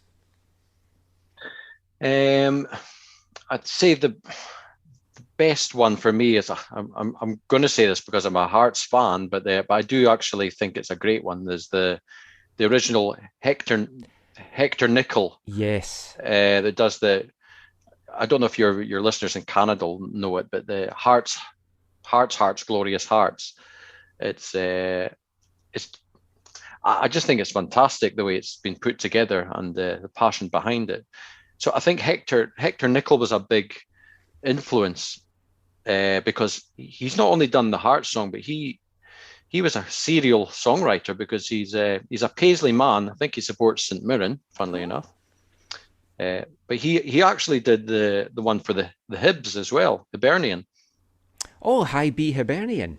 No, the Glory to the High Beast, that one. He's done that one, and he's also done one for Dundee, I believe. Oh, wow. You know, which is an obscure one. It's called Amadee Till I Die, which translates to Amadee Until I Die for the Canadian listeners. It's a very funny one. So this guy had done a few different anthems, and he's crossed. You know, he's done it for rivals as well, i.e. Hearts and Hibs in Edinburgh. So I thought, wow, that's something I could do more than just the Ross County one, I thought to myself. So that's one. Another one I used to like was one of the old Scotland World Cup ones. I Have a Dream, you know that one. That's one of my favourites. Like, if someone was to ask me what's your favourite song for a World Cup, it's always that. But I think a lot of it's helped by the Top of the Pops performance with John Gordon Sinclair. Like we always go on at East Fife that Steve Archibald's in that, so he's the only East Fife player to have an appearance on Top of the Pops that we know of. So, but yeah, that's an absolute classic song. Oh, like talking of Scotland songs, then there's been some great ones over the years. You've obviously now got one coming out. I Have a Dream's one of my favourites. The only time Scotland's been to the Euros before was 1996, and the official song, to me, isn't really a football song, because it's just Rod Stewart singing Wild Mountain Time, and not even calling it that, he's calling it Purple Heather, and then the Scottish players in the background. It's a good song. I love that as just a song in general, but there's never been a proper Euros song. And I had a look, and there doesn't seem to be an official Euros song this year round. So you filled that gap with your song, There's Nae Team Like Scotland. Tell us a little bit about it, because I know you were very confident about Scotland qualifying, because you wrote this more than a year before Scotland qualified. Well, that's your words that I was very confident. Well, you must be to write a song. No, I'm just daft. Getting ahead of the game. Well, the story was I took a big risk, and I knew I was taking a big risk. I thought to myself, right, if I can get my act together soon, before we've even qualified, hoping that we will, and write a Scotland song and even record the video, then that puts me on the front foot ahead of any other potential songwriting competitors. So, and so it panned out. I couldn't believe it. We got to the semi-final and we won that on penalties. And then I was thinking, wow, this could actually happen, you know. And then, of course, we win the playoff final, and I was just double ecstatic. Firstly, for my country getting to the Euros or a major tournament, and then thinking, whoa, shit, I've got this song I have got to release. So, within 3 days, it was in the SFA's inbox thing, like a professionally filmed video, a song that's a year and a half in the making. And so they would have been kind of like, how did this guy And the other thing that was Because on I my thought site, that when I saw it, because I've found out since that you filmed it before just before lockdown started. Because I was like, how did he manage to get that filmed? And he's walking through streets and stuff. So that was fantastic. that was just what I was going to say. Yeah, I mean that was a fluke, because I like we said earlier, I live in Sweden now, so I had to obviously book the weekend and plan everything out with the pubs and the football pitches I was filming it in. So it was a lot of planning involved. So the weekend was set for Friday, the 13th of March. So, I arrived there, and there was a lot in the news about Corona, but it wasn't like there was going to be a lockdown. So I filmed the video, and then almost the next day, it was like, I think I got the last flight home, actually, from Edinburgh to Gothenburg. It was the last flight. Yeah, I managed to go over to see my folks in February last year. And like the day I flew home was the day that London got its first case, and I was like, and that ended up proving great timing, but not as good timing as this. I mean, that definitely got you ahead of the game. So I mean, I first saw it in November, and then we played it on our show in January. But it's just been officially released as a single that folk can go and buy and download, and it's on Spotify, all those places, and it's been released on Lucky Jock's record label. But a great thing about it, Neil, is that proceeds from it is going to the Scottish Association for Mental Health as well. Tell us a little bit about that tie-in and just why it was important for you to get this released as a charity single. Yeah, well, personally speaking, it's more now than ever. It just feels very important to raise awareness for mental health, and it's been we don't need to talk about how crazy a year and a half it's been. So that's number one. I thought it's the perfect thing to raise awareness for, the perfect charity. So, and it was suggested by, there's a company called Slange Kilts who kindly provided the kilt for me in the video. An affiliate of theirs is Sam H. They work together. So and so they managed to set that up. They thought, we could give proceeds to Sam H. That's the name of the mental health charity. So it all tied in with the sponsorship of the video. There was a lot of luck involved, and serendipity of how it came together. And the same goes with the record label, Lucky Jocks. They're also an affiliate of Slange Kilts. All right. Because they're essentially a clothing company turned record label for this project. So they sell tartan face masks and stuff like that. So they're thinking, well, we'll release this guy's single, and at the same time, people will come onto our website and maybe buy Scotland-themed T-shirts and things like that. I mean, they've got, the whole "Yes Sir, I Can Boogie." Oh yes, that was stuck in my head for weeks, much to my wife's annoyance. Well, they're selling T-shirts with "Yes Sir, I Can Bevy." So things like that. So it's all tied in. So I'm delighted that it's that there are proceeds going towards mental health. I think that's great. You also have like a tie-in with Tunnix, which in the video, if folk haven't seen it, go over to YouTube, as I said, and watch it. There's a bit where you take out a Tunnix caramel waver, which I can thankfully get over here, and I regularly do, as like giving it to the opposition player. But how did Tunnix get involved with it? Was it just because you had that bit in the video that they then jumped on board? No. It was basically it was an expensive video. It's yeah, I can imagine. So I mean, I had somebody whose work I quite admired called Rodrigo Belsquim. He works for Mind Hive Creative. It's a small independent film company in London.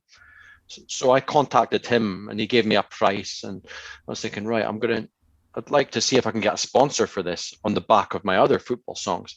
So I wrote to many different large companies, and it's very difficult to get sponsorship. But Tunnix stepped up to the plate, and a gentleman there said, "Yeah, we'll help you out with XXX amount." And I was very grateful for that. So I said, obviously I'm wanting to shine Tunnix in a positive light somehow. So I incorporated it into the storyline of the video after I had obtained the sponsorship. So I thought it was a cool little bit, because it's like I liked it. I think there was a bad tackle, and then the two players are fighting, and the referee's breaking it up. That's my brother, the referee. Oh. Yeah, they're all my mates in the video. Like, they're all my mates. I thought they would have been, yeah. So as a peace offering, instead of fighting, one of the players takes out the Tunnix from the inside of their sock, which is actually meant to be like a ski and do. Yeah. It's for your viewers, that's if you have ever seen a man wearing a kilt, they sometimes have a small dagger tucked inside the sock. Well, that's called a ski and do. Well, so the player pulls out the caramel wafer, so it kind of imitating what a ski and do would be like to pull out the sock, and then hands it. So there was a little Scottish nod there also. I loved it. And like Tunnix as well, great supporters of Scottish football. They sponsor the Challenge Cup and everything now, and I mean, it's great when a big Scottish company like that gives money back to the game and supporting stuff like this. What's the reaction been? Because I know when it was first released, like I first heard about you on Off the Ball, which we then discovered was a couple of years ago. So I'd been kind of following your YouTube channel since then. And then when this came out, I loved it right away. Thought, got to play this on our show. Before we chat today, did a quick bit of research, saw a few press articles for back in November. But what's the reaction been in the kind of last week or so as everyone's getting gripped by Euros fever? Yeah, well, there's a higher interest because it's on the tip of everybody's tongues just now, the Euros. So there's been a surge in hits, I've noticed. There's been a little bit more press, and the only problem is I've had to do these terrible podcasts in Canada. But, yeah, who'd have thought you'd been doing that when you wrote the song? But the only downside to it all is I've heard that the SFA are not going to be embracing any song for the Euros. Oh, they're not? Yeah, which surprised me because, I was going to ask you what their reaction to it was, and if they were going to bring you over or something for it, but clearly not then. Well, they do like it. They do think it's great. But when you've got to remember, there's maybe I've seen about 7 or 8 other entries. Oh, I only know songs. one, which is Rude Beard, because they've got Toe Pokes and Tragedies, and one of the guys in Rude Beard is from a Glenrothes band where I'm from, Newtown Grunts, that I know from back in the day. So that's the only other one I'd seen. Okay, no, I've been logged into the Tartan Army groups to promote my single, and there are quite a few, but because, as I mentioned earlier, because I was on the front foot with my risk policy, my hits are far ahead the exposure I've had and the amount of hits. So I'm kind of, I'd say, in terms of exposure anyway, I'm the leading one. Whether people like it or not is another thing. I genuinely like it. I think it's great. I think the video's good. And you do have history of writing Scottish songs, because you've written a Scottish World Cup song. Who would have thought we would ever utter those words again? But that was for the Women's World Cup in 2019. Give It All We've Got. And that's another one of yours that I really like. That's one of the ones I put in the some good category. Okay, me too. I like that one. That's a really good one. But I mean, what was behind that? Obviously, Scotland getting to any World Cup again, it felt like we were never going to qualify for a World Cup or any tournament, because we're both of an age where we remember Scotland qualifying for things constantly. Speak for yourself, mate. You're close to me. You must remember most of these World Cups. Of course they do. Oh no, the earliest I remember was 86 quite clearly, 82 vaguely as a very young boy. Anyway, yeah, you were asking about the Women's World Cup song. Yeah. Well, it was great that we managed to qualify the women's team for the first time, and show the men how it's done, because we hadn't done it for so long at that point. And still crash out in heartbreaking fashion. Oh, nothing's changed. That was awful. I was sitting watching it here and just head in my hands and just like, just thrown away. I really felt sorry for them. It was just, it was so, I hate to say it was so Scotland, wasn't it? It was, I honestly thought it was in the bag, and I was so proud of them. But, things happen on a football field we can't really understand, and it just went downhill. It was very tragic. But I'm a positive guy. I'm a half full guy, so half glass full guy, should I say? So the positive thing I took out of it was, with complete respect to women's football, I didn't have all that much interest in it before that point, because we'd never really come to a major tournament, so I hadn't taken it as seriously as I probably should have been. So when we got to the World Cup, I really started getting into the women's football, and because I was genuinely gutted when we went out of it, and it was at that point when I thought, now I'm into this, taking it seriously. Now I'm really into women's football. So it felt for me like it was a turning point with regards to following women's football. I think in Scotland it was, and I think it made people take it more seriously, because when I first came to Canada, I had no interest in women's football either. I didn't think it was of great quality, but it's big here. Canada's one of the biggest countries in the world for the women's game. We hosted the 2015 World Cup here, and the final was in Vancouver, and I was at it, and it was just an amazing experience, that just whole tournament. And then when Scotland qualified for 2019, it's like, oh, finally we're getting to see Scotland in a big tournament. Now we're getting to see the guys. Games are going to be at Hampden. Before we get to that though, where did you watch the Serbia game, and what were your emotions like that day? Because I took an extended lunch that then ended up being a super extended lunch because of the extra time and penalties.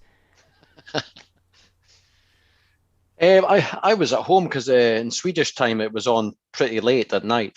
Maybe finished about 10 o'clock. And I remember the wife was like coming in to my office where I was watching the game, saying, "Is it not finished yet?" And I'm saying, "Look, it's gone to penalties." And I was all tense, and I was just, I was so happy, like almost emotional when we did it, when we got there. And I think I looked at my hand and it was actually shaking. I was thinking, I was a wreck during that shootout. Yeah. I mean, I honestly didn't know what to think, if I expected us to do it or not. I think, if I remember correctly, in the game we scored. Christie scored a great goal to put us 1 up. Yeah, and we should have done it in normal time. That's the thing. And then typical Scotland. Yeah, because we were the better team that day. I don't think Serbia would dispute that. And they got a late goal, and I thought, oh, that's going to really hurt us now. And we just held out in extra time, and then the rest is history. Yeah, my complex manager here for where we live, he's Serbian and a huge football fan. So we'd had all this banter in the build up to this, and when I saw him the next day, I didn't know how he was going to react, but he just shook my hand and said, "Better team, you deserve to be there." He was just so gutted with how his team had played in that one. And it's one of those things I genuinely feel, if fans had been in attendance, I don't know that we would have got over the line, because they're so fervent there that I think they would have taken Serbia over the line. But we'll take whatever we take. Of course, it was an away match. The thing is, you almost lose concept of or you lose track of what's an away and what's a home match now. I also had to look to see when it was, because I couldn't even remember, and it's like, it's November. Yeah. I only know that because my song was out 2 days later. So, I mean, the final's coming up. We talked a little bit about it before we started recording. How optimistic are you for Scotland in this? I'm going into it with very low expectations. If we do anything, it's just going to be a bonus. Well, it's a good question. I'm quietly optimistic that we can maybe get a point or maybe get a win. It's not impossible we could get a point or a win in maybe the first game. I think that's our biggest opportunity of points. I don't want to build up big expectations against England. I just hope that we do ourselves proud and not embarrass ourselves. And if we got a draw, I'd be happy with that, I think. But honestly, I mean, who knows? Honestly, it's really difficult to predict. I know, and like football is so different now because a lot of the home advantage or the big team's advantage has gone a bit because it's not packed stadiums. You saw that in the English Premiership for the start of this season. It was a lot of the smaller teams that were out on top until the big teams kind of got in the swing of things. And then, like, Man City were like mid-table and below, second half of the table for the first few weeks of the season, and then just found their feet, how to play in this, and then just went on a run. So, I mean, there's going to be a shock at the Euros. There's going to be a small team that does well. I think it might be North Macedonia, but who's to say it's not Scotland? Who's to say if things might just come into place? This is the optimistic Neil speaking. Things might come into place because I think we've got the best Scotland manager. It's the best Scotland manager we've had for a long time, I think. Steve Clarke. I think he was almost universally approved when he came in. I mean, I'm guessing that's the feeling I've had anyway. Yeah, he got a bit of a tough start, and folk are like, "Oh, is he the right guy for the job?" But he's found his footing, he's found his style of play, and it works. It's maybe not always the prettiest to watch, but at the end of the day, it's the results. That's all that matters. How you get there. Yeah, well, I mean, I've watched him firsthand at take over Kilmarnock, who were a team languishing at the bottom of the table, and they finished third, and now look at what's happened to Kilmarnock. Yeah, he goes and it's all undone again. So, no, even though Clarke didn't get off to the best start, I was still on board thinking that this guy, and Clarke we trust, as they say. I just thought this guy knows what he's doing, and he's got a real kind of intimidating presence about him. I think he's a bit scary in a way. He's got a real aye. Yeah, he's like your old school style Scottish manager. Yeah, that's what we want.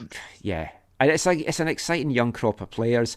My ultimate hope is because Canada and America and Mexico, mainly America, we're going to get a few games here. We're hosting the 2026 World Cup.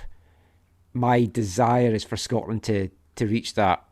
I've always said if Scotland get back to a World Cup, I'm going to go to it. I don't really want to go to Qatar because I don't think I could handle the heat. But if they make it, I think I'm going to have to. But I think my fingers are crossed for 2026, and hopefully we can get you to write a Scottish anthem for the 2026 one if we're I'd love to. Or at least write one for the World Cup for us here, and we'll plug it, come over, get you some publicity. I appreciate that. Yeah, I'd love to. Thank you so much for joining us today, Neil. Before we go, just let everyone where they can find you online, where they can find your stuff online, and where they can buy There's No Team Like Scotland single. Well, you can find me on I've got a YouTube channel. That's Tweezer76. But as far as the track, there's No Team Like Scotland. That's on all the major platforms, Spotify, iTunes, Apple, etc. Or you can buy it directly from Lucky Jock's website, which is luckydocks.co.uk. But you shouldn't have any trouble finding it. I've had a check; it's all on there, and I just hope you enjoy it. Yeah, we will definitely get that tweeted out as well. Hopefully you get a lot of folk buying it from listening to this on this show, and also we're going to put this on our East Fife podcast as well. I'll badge you in the coming weeks to try and do a Whitecaps or an East Fife song. We'd love an East Fife song. There's not many East Fife songs, so you could add that to your Scottish. You did one for Cowdenbeath, so I mean, you've got to do East Fife. Yeah, it would only be right. East Fife or the Whitecaps. Yeah. I'd like to learn more about your team in Canada. Well, I'll give you any information you want. Of course, listen to our show and you'll find out all about them every single week. I might even make them my Canadian team that I support. How's that? There we go. That's all we can ask for. Just to warn you now, we're terrible. So I've been cursed with the teams that I follow. But for a connection for you, Hearts, assistant manager, Gordon Forrest, played for East Fife, coached at East Fife, assistant manager at the Whitecaps for 4 seasons. And a good friend of mine as well. That is a good one. I was going to say to you, did Shannon Lynn, the goalkeeper, did she play in Canada? Oh, I don't know. I'm not great on my female players, but it's not a name I recognise. She's the one of the Scotland goalkeepers for the women's international team, and she's Canadian. Plays her football in Sweden. Yeah, so there you go. I'll have a look at that then. Thank you for joining us, Neil. We've talked about his song, There's No Team Like Scotland. We played it back in January, but we're going to play it for you again in this week's Wavelength. Here's Neil Grant, There's No Team Like Scotland. We've grabbed with both hands and taken our chance, and now we go marching in. Scotland, your strikers will greet with a ball at their feet when they meet Andy Robertson. Sick and tired of the hard luck stories from Kazakhstan to Georgia. Even Fadi's goal wasn't enough. No wonder we took the half. We are on our way to the finals, and we're thanking you, Stevie Clark. Time to throw on the kilt and fight to the hills. There's no team like Scotland. After 20 odd years of trying, we are off to the promised land. Lions all on the chest, we'll fight to the death. There's no team like Scotland.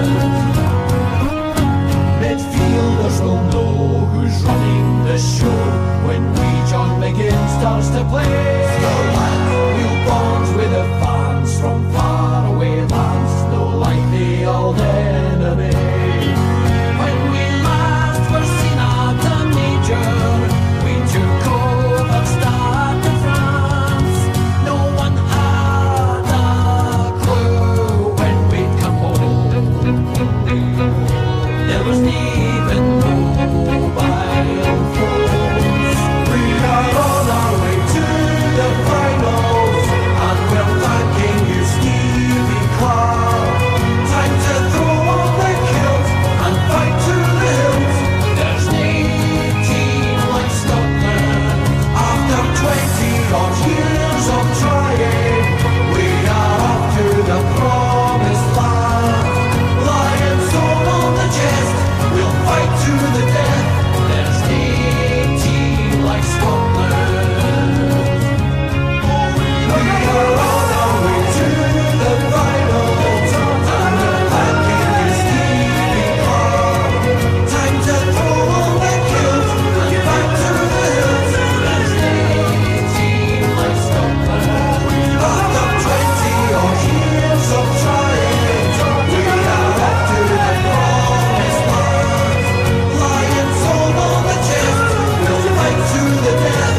There's no team like Scotland.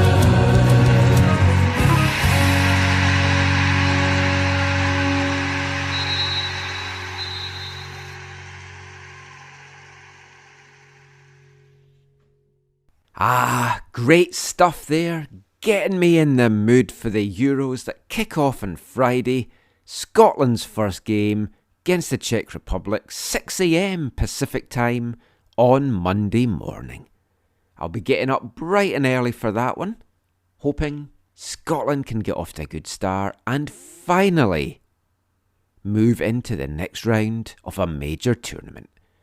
With songs like that spurring us on, how can we fail? Neil Grant there, there's nae team like Scotland. You can buy that on Spotify, on Apple iTunes, or at luckyjocks.com. Proceeds from sales will go to the mental health charity in Scotland that we talked about there. Please support it, cheer on Scotland, and give to a good cause as well. And as we mentioned in our chat with Neil there, there's a number of songs being brought out for Scotland for this Euros campaign. So over the next month, I'm going to be bringing you a few of my favourites. You can let us know by the end of it what your favourites have been. And if you stumble across any fun songs for the Euros as well, give us a tag on Twitter at AFTN Canada and we'll check them out. But that is it for this week's show. But just before we go, let everyone know where they can find you online. You can find me on Twitter at WhitecapsBeat. For me, it's at Zachary AM. I'm Michael McCall. You can find me on Twitter at AFTN Canada, on Instagram at AFTN Soccer, and on YouTube at AFTN Canada. Give us a like and a subscribe and all the stuff that the young kids try to do in all their videos. We'll be back next week, but until then, thanks for listening, take care, and mon the Caps, and allez le rouge.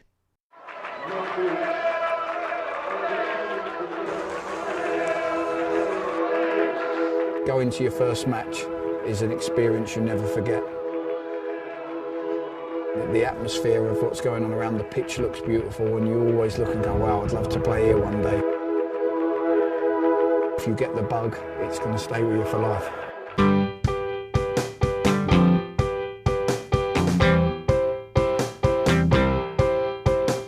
10 minutes left. Yeah, but there's still some time. It's not the final score.